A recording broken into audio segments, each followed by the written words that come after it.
जब सभी ने सोचा कि खतरा टल गया है, घाटी में अचानक तेज हवाएं उठी। सौभाग्य से उनके पास अनुभव था और उन्होंने अपनी स्थिति को नियंत्रित किया। अंततः खतरनाक घाटी को पार कर सुरक्षित रूप से जमीन पर उतर गए।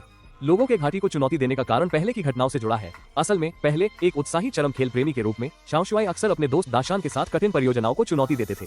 हालांकि एक बार खाई को पार करते समय दाशान नियंत्रण खो बैठा और मोटरसाइकिल से गिरकर खाई में गिर गया और उसकी मृत्यु हो गई। इसके बाद निराश होकर शाओ शुआई ने चुनौती छोड़ दी और एफबीआई में शामिल हो गए, एक एजेंट बन गए और कई कठिन मामलों को संभाला। पहले किसी ने रत्न चुराया और मोटरसाइकिल पर ऊंची इमारत से कूद गया। फिर एक अपराधी ने विमान का अपहरण कर लिया और पैसे गांव वालों में बांट दिए। गहराई से जांच करने पर शाओ शुआई ने पाया कि इन मामलों के पीछे एक चरम खेल प्रेमियों का समूह था। मामले को सुलझाने के लिए उन्होंने आपको अपराधियों के समूह में घुसपैठ करने के लिए कहा। शाओ शुआई ने सुरागों का पीछा करते हुए सांग बियाओ को पाया और बताया कि वह भी चरम चुनौतियों का प्रेमी है। शुरू में सांग बियाओ और उसके लोग उस पर विश्वास नहीं करते थे, इसलिए उन्होंने कुछ दिनों बाद पहाड़ की चोटी पर चरम उड़ान की चुनौती दी। अगर शाओ शुआई इसमें भाग लेने की हिम्मत करता है तो वे उसे स्वीकार करेंगे। एक समय का चरम खिलाड़ी शाओ शुआई खुशी से।